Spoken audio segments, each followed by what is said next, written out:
Vamos a tomar lectura, 2 Corintios 2, 9 al 11. 2 Corintios 2, 9 al 11.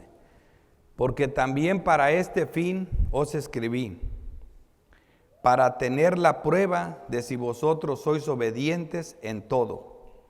Y al que vosotros perdonáis, yo también, porque también yo lo que he perdonado. Si algo he perdonado, por vosotros lo he hecho en presencia de Cristo, para que Satanás no gane ventaja alguna sobre nosotros, pues no ignoramos sus maquinaciones.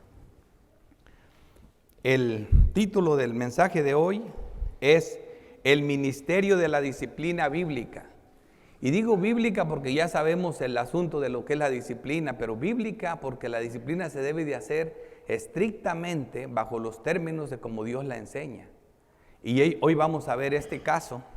Vamos a ver algunas de esas características de la disciplina que son importantes. Tiene ciertas características para que sea bíblica, para que sea realmente la palabra de Dios haciendo esto.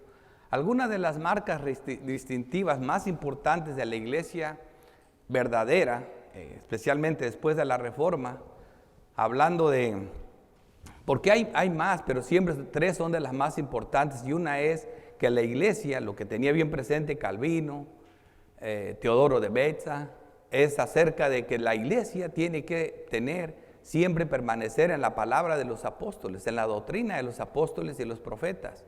O sea, la iglesia tiene que ser bíblica. Y la otra son los diferentes ministerios de la iglesia, como aplicar los ministerios como el bautismo, la institución de la Santa Cena, esas cosas que siempre les hemos predicado aquí.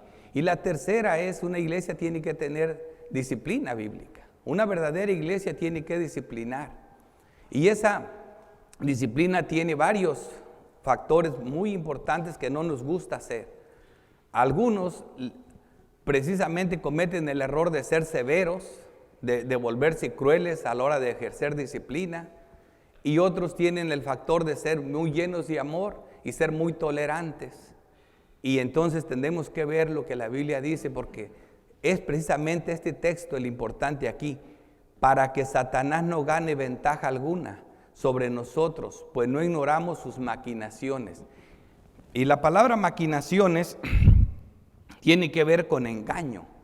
Se usa en otros 4 textos como 2 Corintios 7, 12, 12, 7, el 18 y 1 Tesalonicenses 4, 6, y siempre tiene que ver con engaño. Así que maquinaciones es engañar, tender una trampa.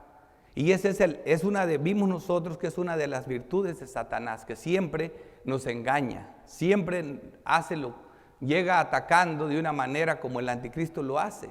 Se opone, pero con imitación, en vez de sustituye a un Cristo falso. Ese es el primer peligro de las maquinaciones, y por eso aquí se centra lo fuerte del mensaje del día de hoy, en el engaño. Satanás también está metido a la hora de hacer disciplina, buscando la forma de que se cometan errores, de que violemos la disciplina bíblica, lo que Dios realmente quiere que hagamos y cómo lo hagamos. El texto que traigo de apoyo, ya ven que siempre uso un texto que nos ayuda mucho a entender esto para no desviarnos de la disciplina como la solución del mensaje que hoy vamos a hablar. Está en Gálatas 6, versículo 1. Gálatas 6, versículo 1. Acuérdense que no se les olvide que el propósito aquí de la disciplina es para que Satanás no gane ventaja, pues no ignoramos sus maquinaciones. Y eso es engaño. El Salmo 119, 10 dice, me pusieron lazo los impíos. Es un engaño, es una trampa, un lazo. El Salmo 119, 85 dice, los soberbios me han cavado hoyos. También es el propósito de que caigas en el hoyo. Un hoyo cubierto por algo que parece que no está ahí el hoyo. O por ejemplo el Salmo 35, 7 dice, porque sin causa escondieron para mí su red en un hoyo. O sea, una red para de tal manera que no veas el hoyo, no veas dónde vas a ser atrapado. Y en base a esto, precisamente al punto principal, vemos este texto de apoyo de Gálatas 6:1. Dice la palabra del bendito Dios: hermanos, si alguno fuere sorprendido en alguna falta, vosotros que sois espirituales, guiados por el Espíritu Santo, restaurale con espíritu de mansedumbre, considerándote a ti mismo, no sea que tú también seas tentado. Sobrellevad los unos las cargas de los otros y cumplid así la ley de Cristo. Esto es la ley de Cristo. Entonces la manera de hacerlo es considerándose, y de una forma espiritual, de una forma guiados por el Espíritu, guiados por la palabra de Dios. Esas son las formas de hacerlo. Y ahora vamos a entrar en el mensaje. Lo vamos a hacer de una forma de 3 puntos, y lo vamos a hacer de una forma que en el desarrollo del mensaje entendamos mejor el propósito de este tema, la disciplina correctiva, que es lo que está enseñando este texto aquí. Lo primero que veremos es la tristeza a la hora de aplicar la disciplina. Es una de las cosas por la que nos gusta hacerlo. Por ejemplo, vamos a ver primero estos textos de 2 de Corintios del 1 al 4, que son un enlace entre lo que acabamos de ver en 1 de Corintios y lo que vamos a ver en 2 de Corintios. En 1 de Corintios comenzamos hablando de la consolación, de que Dios nos consuela. Él es el Padre de misericordia y Dios de toda consolación, cuando la palabra a veces nos hiere. Y luego vimos también nosotros en la segunda parte otro mensaje acerca del apóstol Pablo, donde pone a juicio su conciencia delante de los demás. O sea, lo hace de una forma con una limpia conciencia todo. Porque defendiéndose de los que son acusados, lo acusaron de ser inconstante y no hacer lo que él debía de hacer. Entonces aquí este versículo se conecta bien con esa carta triste que fue enviada antes de la carta 1 de Corintios, y vemos aquí, dice 2 de Corintios 1:1, esto pues determiné para conmigo, dice, no ir otra vez a vosotros con tristeza, porque si yo os contristo, ¿quién será luego el que me alegre, sino aquel a quien yo contristé? Porque la felicidad de Pablo venía de la felicidad de los corintios, de los mismos hermanos. Si un miembro de la iglesia se duele, todo el cuerpo se duele. Y es lo que Pablo dice: si hay dolor en el cuerpo, va a haber dolor en mí, porque yo pertenezco al cuerpo. Y esto mismo os escribí, para que cuando llegue no tenga tristeza de parte de aquellos de quienes me debería gozar. Que eso es lo primero que hace uno, gozarse en la iglesia. Y cuando todo está bien, el cuerpo se goza. Confiando en vosotros todos, que mi gozo es el de todos vosotros. Mi gozo es el de todos vosotros, y mi tristeza es la de todos vosotros. Es lo que el apóstol está diciendo. Entonces, esto es lo primero que él dice acerca de esta epístola. Después de la primera epístola de 1 a los Corintios, las cosas siguen mal en Corintios. Por eso Pablo hace una corta y dolorosa visita. Es una segunda visita. Cruza el Egeo.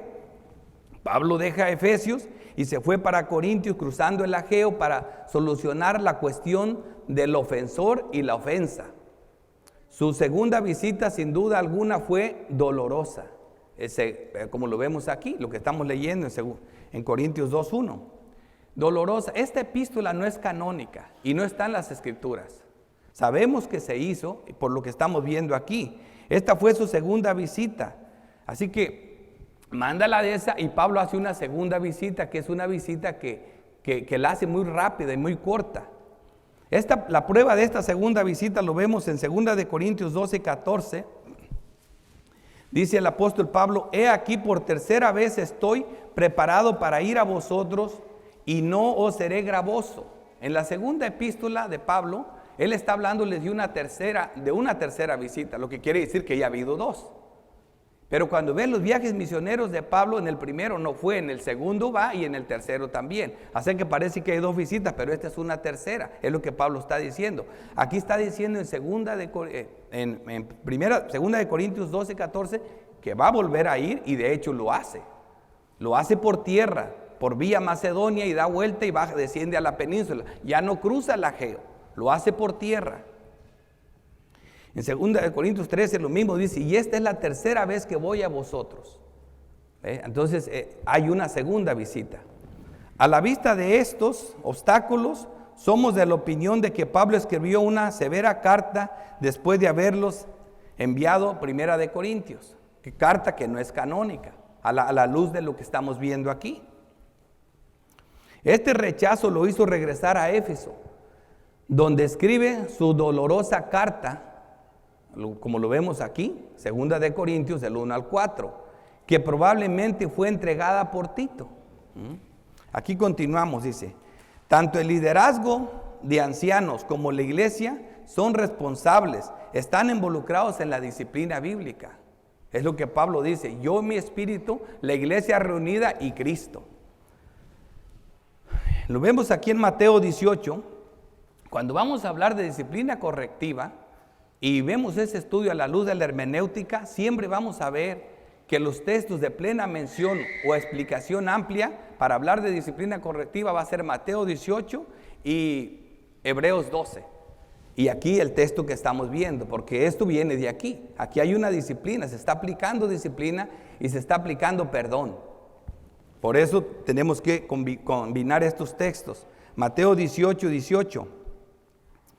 Dice, de cierto os digo que todo lo que atéis en la tierra será atado en el cielo, y todo lo que desatéis en la tierra será desatado en el cielo. Estas palabras están hechas en el contexto de esta disciplina bíblica. Ese es el poder que Dios le dio a la iglesia para hacer estas cosas. Dice, otra vez os digo, que si dos de vosotros se pusieren de acuerdo en la tierra acerca de cualquier cosa que pidieran, les será hecha por mi Padre que está en los cielos. Porque donde están 2 o 3 congregados en mi nombre, ahí estoy yo en medio de ellos. ¿Quiénes están en la disciplina y en cualquier cosa de la iglesia? Los líderes, la iglesia y Dios en medio de nosotros. No debemos de sacar al Señor a la hora de hacer estas cosas. Es bien importante entender esto.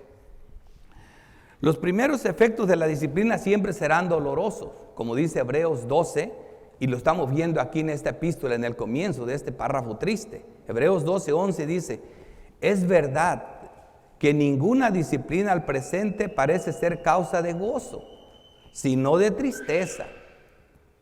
Pero después da fruto apacible de justicia a los que en ella han sido ejercitados.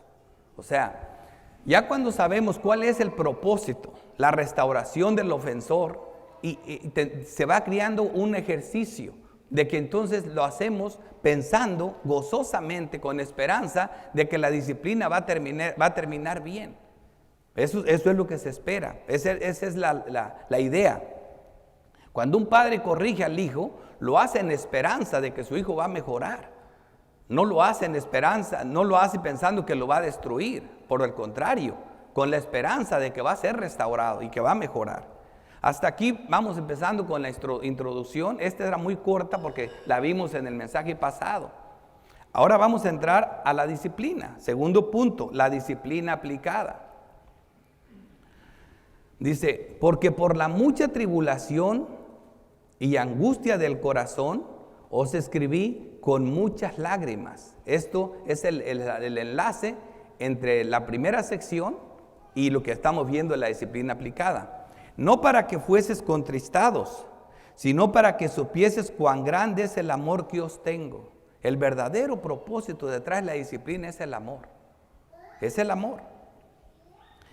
Pero si alguno me ha causado tristeza, no me la ha causado a mí solo, porque no es solo el liderazgo está envuelto en la disciplina, sino también la iglesia. Dice, sino en cierto modo, por no exagerar, a todos vosotros. Porque tanto el líder como la iglesia son miembros del mismo cuerpo, que es la iglesia. Dice, le basta a tal persona esta reprensión hecha por muchos. Aquí se aplicó la disciplina y no se da el nombre de la persona. Ya veremos ese asunto también, es importante. Le basta a tal persona esta reprensión hecha por muchos. Lo primero que vamos a ver aquí para avanzar en esto es, ¿quién es esta persona? Y obviamente hay varias interpretaciones debido a que aquí en 2 de Corintios hay una persona que enfrenta a Pablo y lo quieren confundir que se trata de otra persona más, que la persona que pecó de incesto en la primera parte, que cometió adulterio con su madrastra. De esa misma persona está hablando el apóstol Pablo. Pero esta misma persona, aquí en 2 de Corintios, Pablo les dice, ellos no habían hecho esa disciplina, no la habían aplicado, por eso Pablo manda esa carta triste y dolorosa o severa. Cuando hace esto, la iglesia toma acción y por fin disciplinan a la persona, pero ahí viene Pablo en su segunda visita. Cuando Pablo viene en su segunda visita, después de mandar la carta, esta persona encontró terreno fértil también. La persona que había sido amonestada, el ofensor, cuando ellos lo quisieron disciplinar, también había personas que estaban con él. Mira, yo sé que lo que tú hiciste, por decirlo así, vamos a parafrasear, yo te entiendo. Primero, tu papá ya es un anciano, quizás de 80, 70 años. La jovencita que agarró por esposa tiene 18, 20 años. Y él ni la toca. Ahora yo sé que ustedes se enamoraron y yo sé que tú eres cristiano. Siempre va a encontrar terreno fértil. Y se crió un grupo. Y ese grupo se le opone a Pablo en su visita. El hombre se levanta, confronta a Pablo cuando ya se sintió apoyado. Y ahí es donde Pablo se regresa muy triste a Éfeso. Después de que la disciplina fracasó. Pero finalmente, después de esa carta severa, ellos aplican la disciplina. Y por eso dice, le basta a tal persona esta reprensión hecha por muchos. O sea, no por todos, porque también el hombre ya había encontrado terreno fértil. Ya había encontrado personas como siempre va a haber. Se está acusando a un hermano, se hace disciplina a un hermano y él comienza a platicarle, no, pues me están diciendo que yo tomo mucho, que yo me paso tomando. No, tú no tomas, tomar no es malo y siempre va a encontrar un terreno fértil. Pero eso siempre va a ser así. Pero la disciplina se va a proceder conforme a los métodos bíblicos. Y eso es lo que estamos viendo aquí. Por ejemplo, Mateo 18:15 nos habla de eso, de esos métodos bíblicos. Dice, por tanto, si tu hermano peca contra ti, ve y repréndele estando tú y él solos. Si te oyere, has ganado a tu hermano. ¿Ven? ¿Por qué no se menciona el nombre del ofensor? Solos. O sea, se está cuidando el nombre. Se está aplicando disciplina a un santo, a un hermano. Y el propósito de esto es que sea restaurado. Por eso dice, repréndeles tú cuando estés con él solos, para que no se corra el chisme. Primero hazlo con él. Dice, más si no te oyere, toma aún contigo a uno o dos, para que en boca de 2 o 3 testigos conste toda palabra. Segundo intento. Cuando no hace caso al segundo intento, dice, si no los oyera a ellos, dilo a la iglesia, y si no oyera a la iglesia, tenlo por gentil y publicano, prácticamente por incrédulo, y esto sí es la cosa grande. Esto es lo peor de la disciplina. Esto es cuando una persona realmente no acepta la disciplina, se va de la iglesia y deja todo, entonces es un gentil, es un incrédulo. Ahí sí ya se dan nombres, ahí sí ya se dice el nombre, por ejemplo, Judas Iscariote, Mineo y Alejandro, ahí sí se dicen nombres. Diótrefes. La disciplina bíblica viene de parte de Dios, por lo tanto se debe ejercer en los términos de Dios. Hebreos 12:5 dice, y habéis olvidado la exhortación que como a hijos se os dirige, diciendo, hijo mío, no menosprecies la disciplina del Señor, ni desmayes cuando eres reprendido por Él, porque el Señor al que ama disciplina y azota al que recibe por hijo. Por hijo. La disciplina es en amor, la disciplina se hace a los hijos de Dios y Dios mismo lo hace. Aparte de lo que hacemos nosotros, hermanos, no quiere decir que estamos instituyendo la obra del Espíritu Santo. El Espíritu Santo siempre va a ser la disciplina. Él no se equivoca. El creyente verdadero es guiado por el Espíritu Santo. Pero el Espíritu Santo no actúa en contra de la palabra de Dios, como lo vimos en estas series hermosas de mensajes que están dando en la conferencia.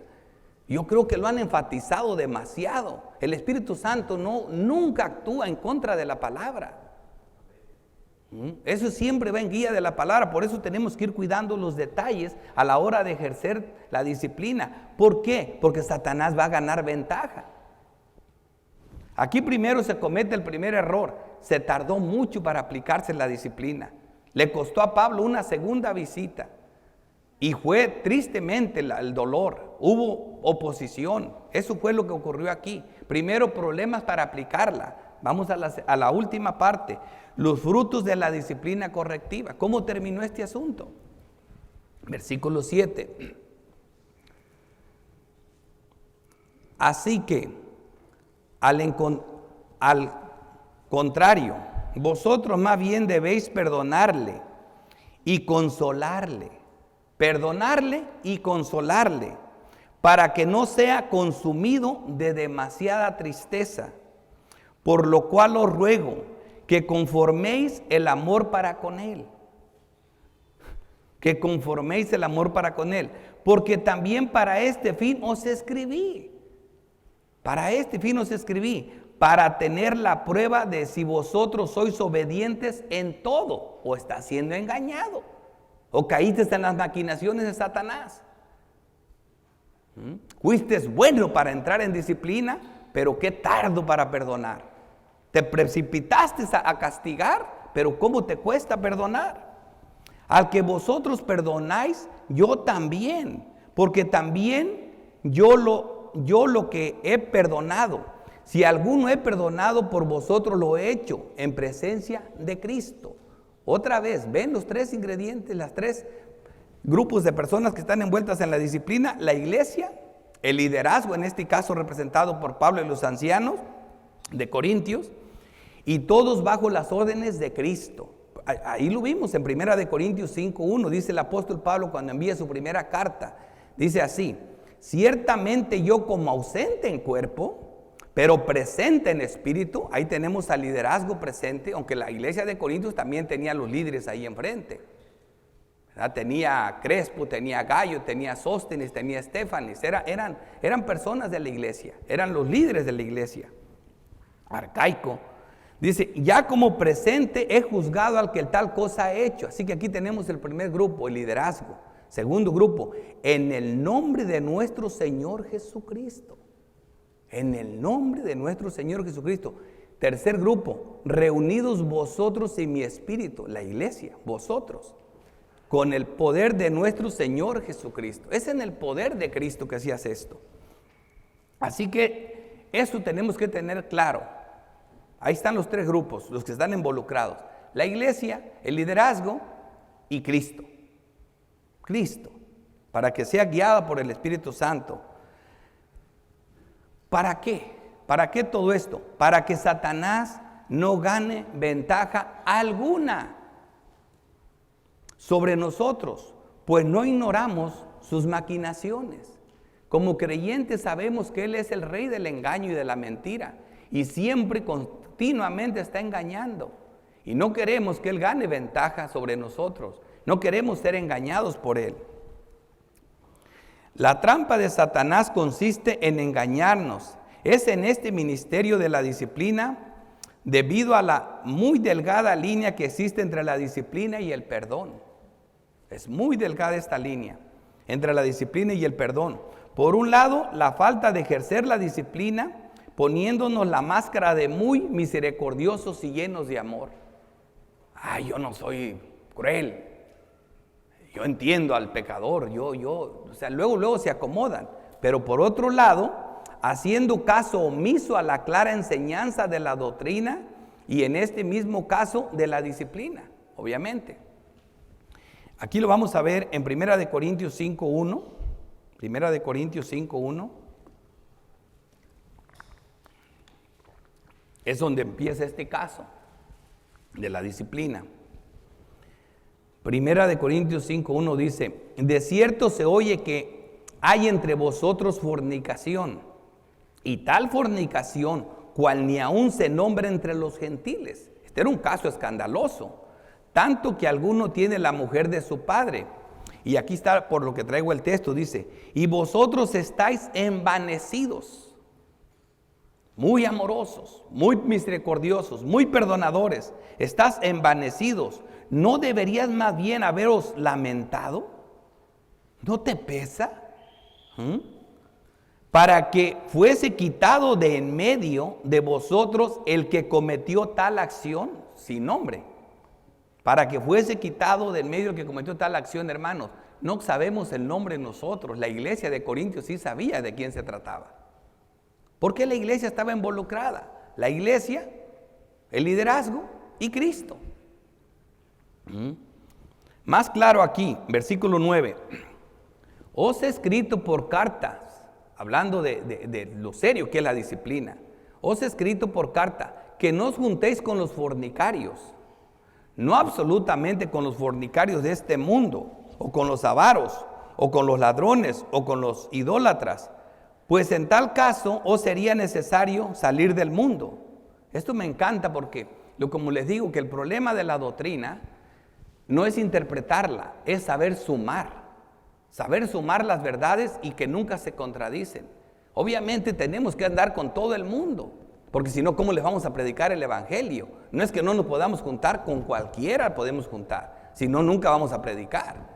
Pero aquí Pablo está yendo a otro punto, por eso aclara, pone un paréntesis, aclara, dice, más bien os escribo que no os juntéis con ninguno que llamándose hermano fuere fornicario o avaro, o idólatra o maldiciente o borracho o ladrón, con el tal ni aun comáis. Ese es el problema cuando ya se aplica la disciplina, es la forma en que se tienen que hacer las cosas. Dice, porque ¿qué razón tendría yo para juzgar a los que están fuera? O sea, en el mundo yo no me tengo que meter. ¿No juzguéis vosotros a los que están adentro? Pregunta retórica. Porque a los que están fuera Dios juzgará. Quita pues a ese perverso de entre vosotros. Aquí está la conclusión, cosa que no habían hecho. Por eso hace Pablo la segunda visita. Ya les dije que encontró oposición, él mismo lo enfrentó, pero ya teniendo apoyo de más personas. Y por eso quieren confundir que se trata de otra persona más. Aquí es donde está el punto serio, porque ya vimos cómo se aplicó la disciplina y ahora vemos lo que ocurrió. El hombre se arrepintió. Y por otro lado, la falta de misericordia y perdón al creernos los fariseos y no perdonar al hermano arrepentido, cubiertos ahora con la máscara de santidad. No, yo soy muy puro. Yo no soy como él. Mateo 18, aquí es donde voy a centrar el mensaje. Mateo 18, y siempre usando la Biblia. Mira, hermanos, estoy hablando de un tema difícil y un tema delicado. No lo escogí. Ustedes saben que vengo en serie.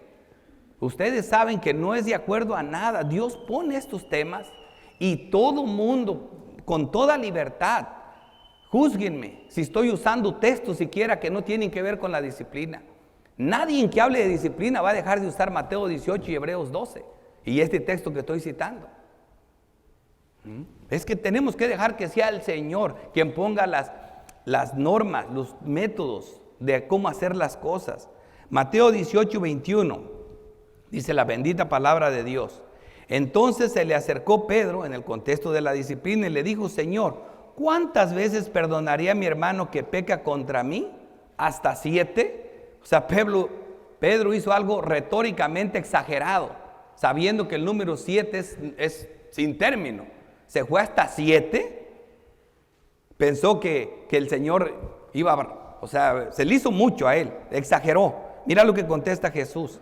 Jesús le dijo, no te digo hasta 7, sino hasta 70 veces 7. ¡Wow! Gracias a Dios. A mí me gusta que conozcamos las Escrituras. Vamos a ver el texto paralelo para que entiendamos hasta dónde abarca este 70 veces 7. ¿Cómo lo recibieron los apóstoles? ¿Qué golpe recibió Pedro cuando oyó esa sentencia? Dice Lucas 17:3. Hablando de esto mismo, hermanos. Vamos a usar el texto paralelo para un mejor entendimiento. Lucas 17:3. Mirad por vosotros mismos, si tu hermano pecare contra ti, repréndele, y si se arrepiente, perdónale. Dice, y si 7 veces al día pecare contra ti, y 7 veces al día volviera a ti, diciendo, me arrepiento, perdónale. Fíjate lo que dice el versículo 5. Dijeron los apóstoles al Señor, aumentanos la fe. O sea, eso es demasiado. Oye, es que este no entiende tanto así, se arrepiente. Esa es la regla. Si se arrepiente no puedes hacer nada. Y eso cuesta. El perdón es un vivo ejemplo de lo que Cristo hizo por nosotros. ¿Y por qué nosotros no perdonar? Colosenses 3:13, soportaos unos a otros y perdonaos unos a otros. Si alguno tuviere queja contra otro, de la manera que Cristo os perdonó, así también hacedlo vosotros. Como les digo, estamos aplicando estos textos, la disciplina bíblica como Dios la pone, en los términos de Cristo, en los términos de las Escrituras. Efesios 4:32, antes sed benignos unos con otros, misericordiosos, perdonados unos a otros, como Dios también os perdonó a vosotros en Cristo. Acuérdate que Cristo está presente en la disciplina. En Cristo es que tenemos perdón. Calvino dijo de la siguiente manera, en un comentario de esta misma exposición. Dice, el retener el perdón del que se arrepiente es el jugárselas en las manos de Satanás. Estamos cayendo en sus maquinaciones, en su trampa. No hay nada más peligroso que el darle una oportunidad a Satanás de reducir a un pecador en la desesperación. Siempre que fracasemos en dar consuelo a aquellos que son motivados por una confesión sincera de su pecado, jugamos en las manos de Satanás. Es precisamente lo que dice el texto. Calvino lo entendió perfectamente. Están dando oportunidad que Satanás gane ventaja, porque no ignoramos sus maquinaciones, sus engaños, sus mentiras, sus trampas, sus lazos, sus redes. Para ilustrar este punto, veamos el caso de Jonás. Y me encanta esto. Jonás le dice Dios que vaya a evangelizar a Nínive. ¿Y qué es lo que hace? Le dice Dios eso, ¿dónde? En Jerusalén. Y él agarra a Jope. Y de Jope agarra un barco a Tarsis, o sea, a España. Se fue todo lo contrario, al oeste, cuando tenía que ir al este, que es donde se encontraba Nínive, en Mesopotamia. O sea, totalmente en el sentido contrario. Y se fue hasta España, hasta Tarsis, que se creía el punto final del mundo. Porque después, si le dabas de España para allá, te morías, no había nada. Hasta que le tomó, eso estás hablando de esto que estamos hablando aquí, son 800 años antes de Cristo. La historia de Jonás aquí en Nínive. Estás hablando, fueron en 1492 que Cristóbal Colón por fin descubre lo que seguía para allá. O sea, Jonás se quiso ir hasta donde nunca volviera, para no obedecerle al Señor. Y dicen, qué malo Jonás. No, hermanos, es que no han leído los textos donde habla de lo que esta gente hacía. Sofonías, Nahum, solo tiene 3 capítulos cada uno. Lean del 2 al 3, el capítulo 2 y 3 de cualquiera de esos dos, y terminan corriendo como Jonás. Nínive era una ciudad perversa, sanguinaria, llena de maldad. Fue fundada por Nimrod. Era una ciudad perversa de crímenes. Era lo peor que te puedes imaginar.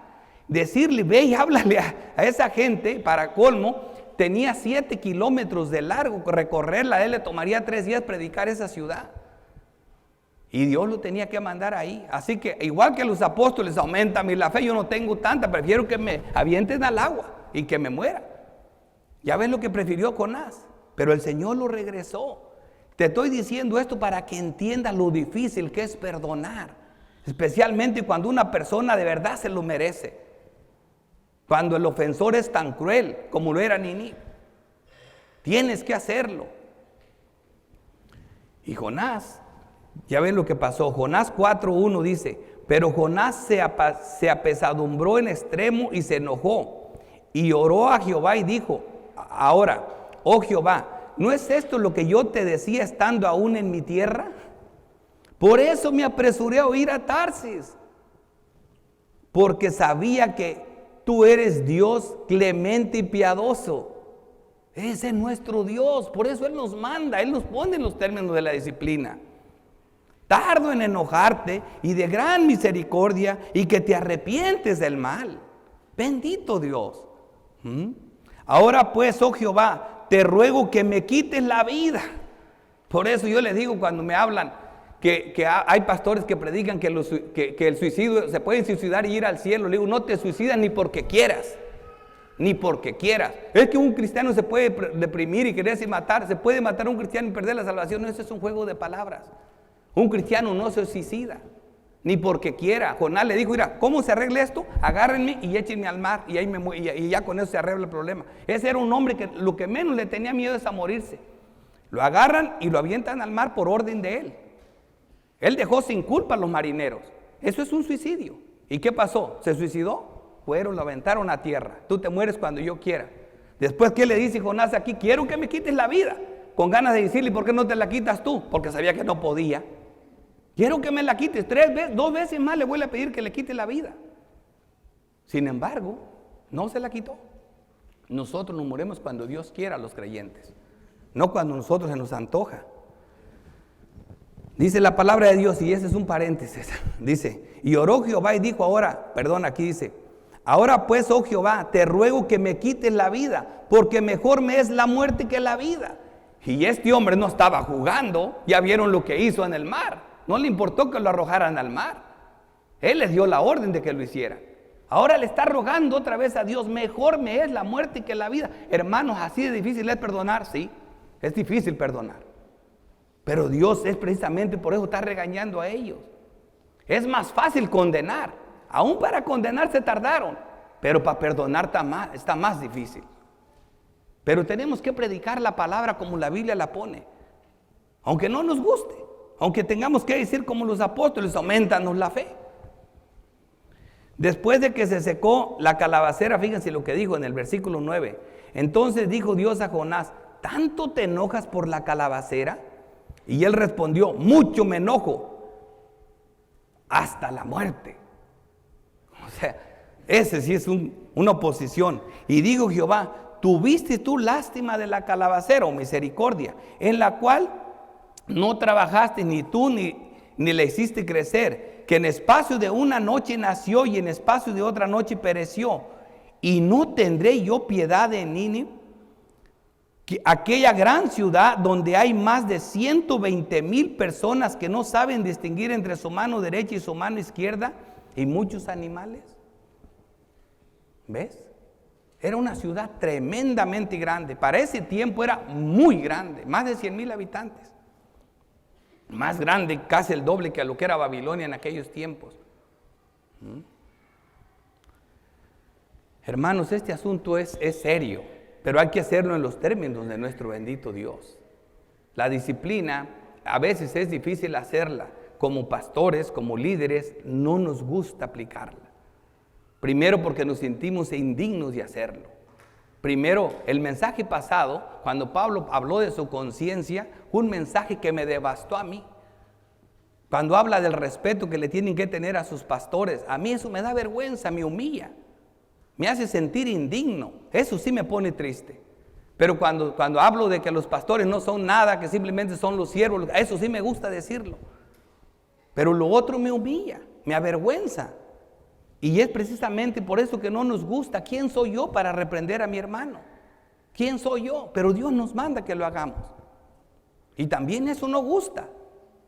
No gusta. Pero también a veces cuesta mucho perdonar. ¿Y por qué? Y Satanás está, aquí lo que nos dice la Biblia, Satanás está detrás de todo esto, dice Pablo. Está engañando, está maquinando.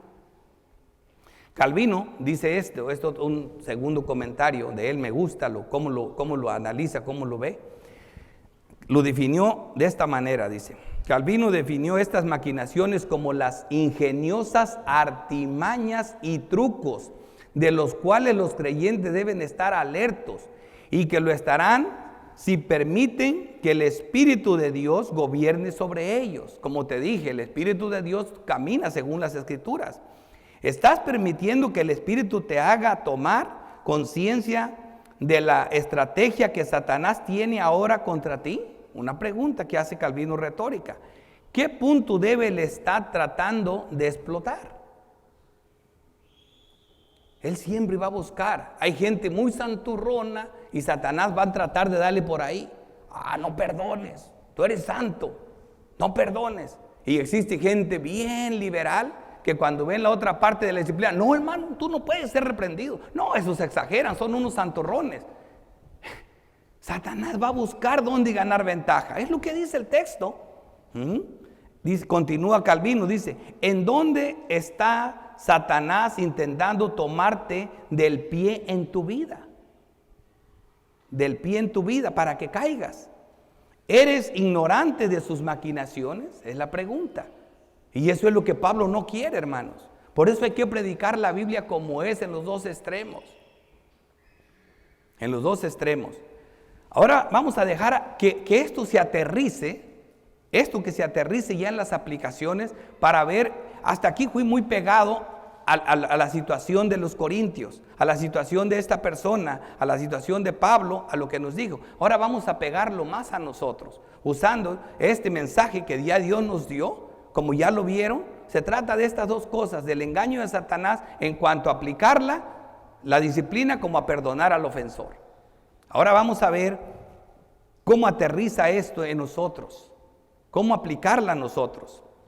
Lo primero que vamos a ver es, confiando en vosotros, todos, que mi gozo es el de todos vosotros. Así, usando este texto, Pablo dice, confiando en vosotros todos, que mi gozo es el de todos vosotros. El propósito es restaurar, es que sea una iglesia saludable, que sea una iglesia amorosa, que no exista dolor entre nosotros. Porque el dolor de uno es el dolor del otro. Tú no estás tranquilo si te está doliendo un oído.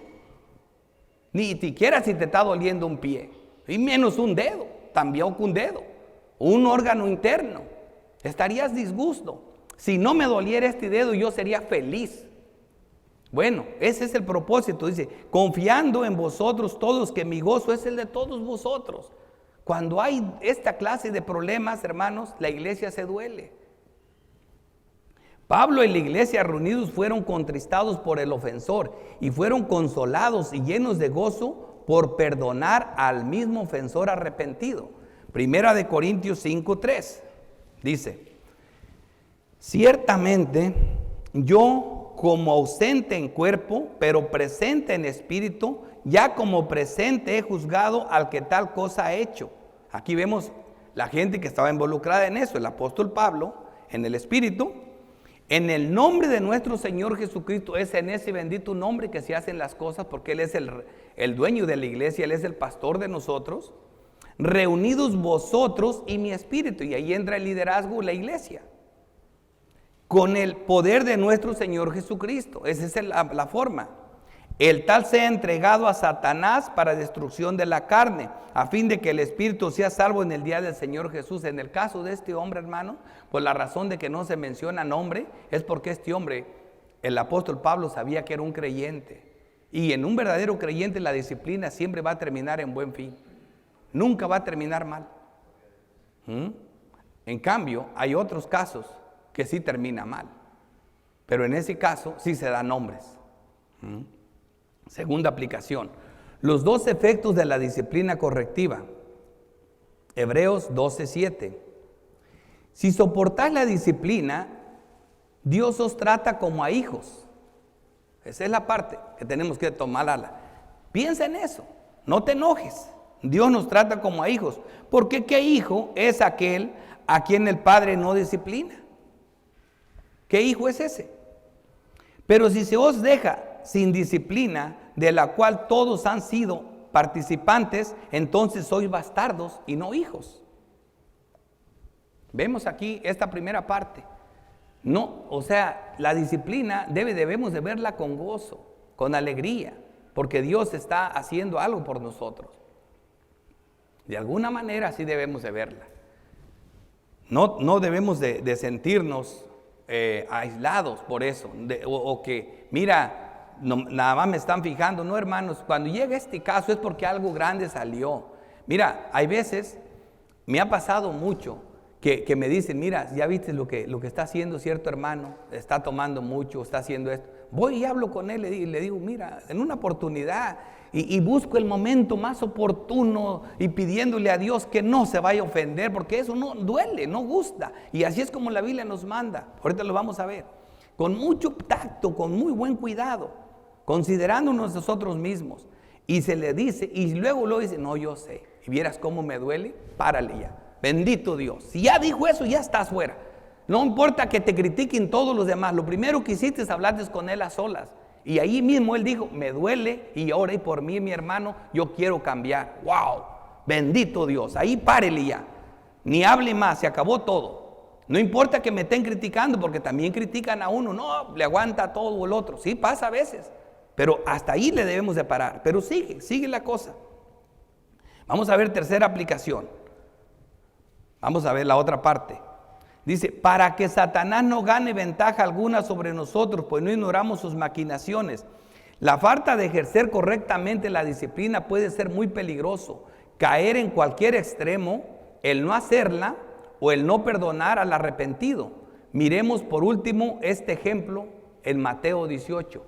Nada, hermanos, nada encaja tan bien como las Escrituras. Hoy vamos a ver un texto que si no lo ven en este contexto, no saben lo rico y lo poderoso que es este texto. Pero ahorita en el contexto van a ver qué fuerza y qué sentido tiene.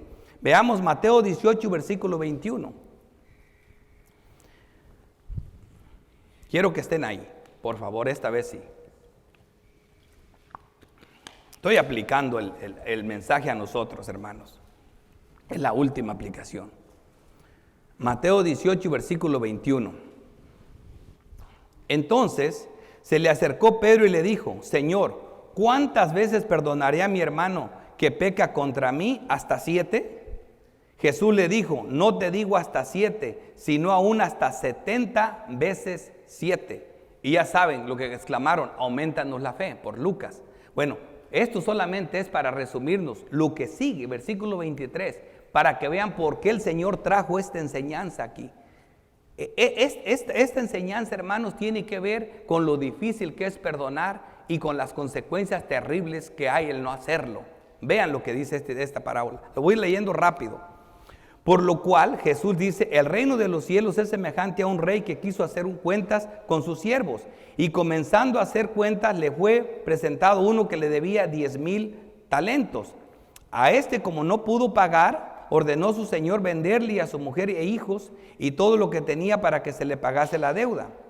Entonces aquel siervo postrado le suplicaba diciendo, Señor, ten paciencia conmigo y yo te lo pagaré todo. El señor de aquel siervo, movido a misericordia, le soltó y le perdonó la deuda. Pero saliendo aquel siervo, y aquí viene la advertencia cruel, dice, halló a uno de sus consiervos que le debía 100 denarios y haciendo de él le ahogaba diciendo, págame lo que me debes.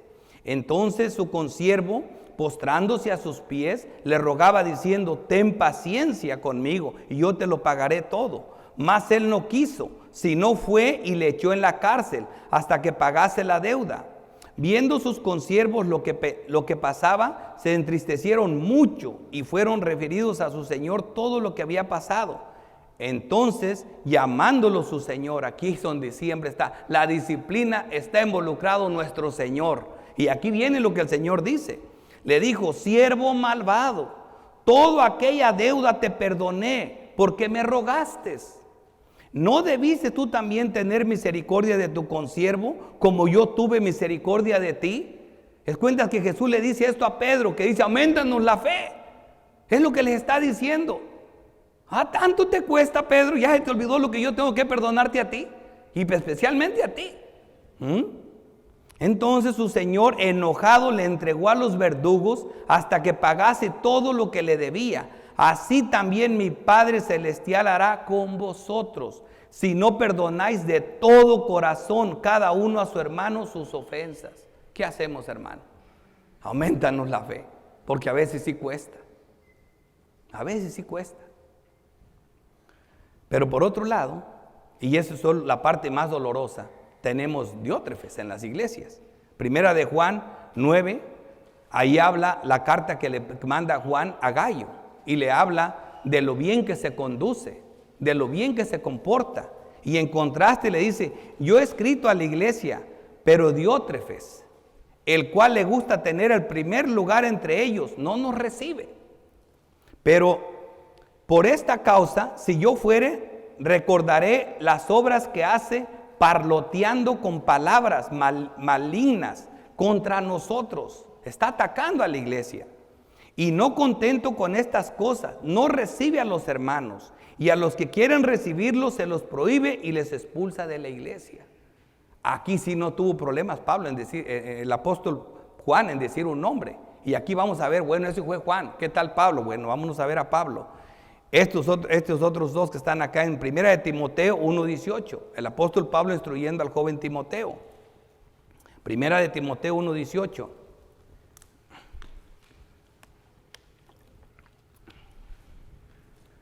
Este mandamiento, hijo Timoteo, te encargo, para que conforme a las profecías que se hicieron antes en cuanto a ti, milites para ellas la buena milicia. O sea, le está hablando a un hombre que tiene liderazgo, ¿verdad? Que Dios lo puso a dirigir.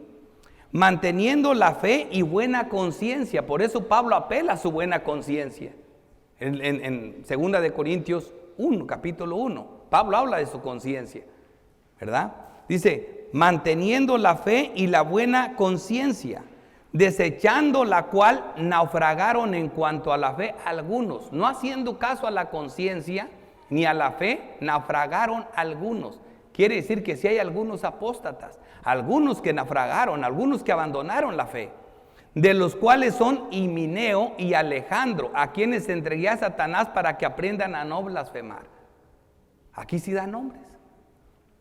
Hay cosas extremas, pero ese no es el propósito. Nosotros siempre tenemos que hacerlo de una forma así. Por lo regular, la persona incrédula o el apóstata no va a aceptar la disciplina. Al contrario, nunca la va a aceptar. Con esto, hermanos, quiero que sepan que se predicó 2 de Corintios, del capítulo 2, del versículo 1 al versículo 11, y lo que hicimos. Por eso traigo los textos, evitando de todo corazón que no piensen, mira lo que dijo, mira lo que está diciendo. Los textos hablaron.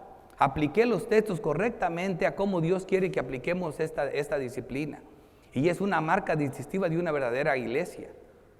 Así que oremos para que el Señor nos guíe en su palabra y nos mantenga en una iglesia bíblica y nos guarde de todas estas cosas para que nuestro gozo no sea manchado, para estar unidos en amor y gozosos en el Señor. Oremos. Padre bendito, Dios todopoderoso, creador del cielo y de la tierra.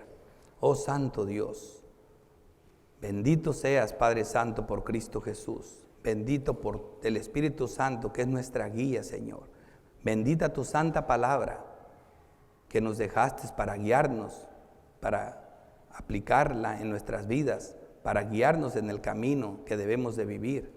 Gracias te doy, oh Dios, por enseñarnos, por instruirnos. Te rogamos, Padre Santo, que siempre sea tu Espíritu quien nos guíe, quien nos guarde del hoyo, del engaño, de la red de Satanás, porque no ignoramos sus maquinaciones. Guárdanos, oh Santo Dios, en Cristo Jesús te lo rogamos. Amén.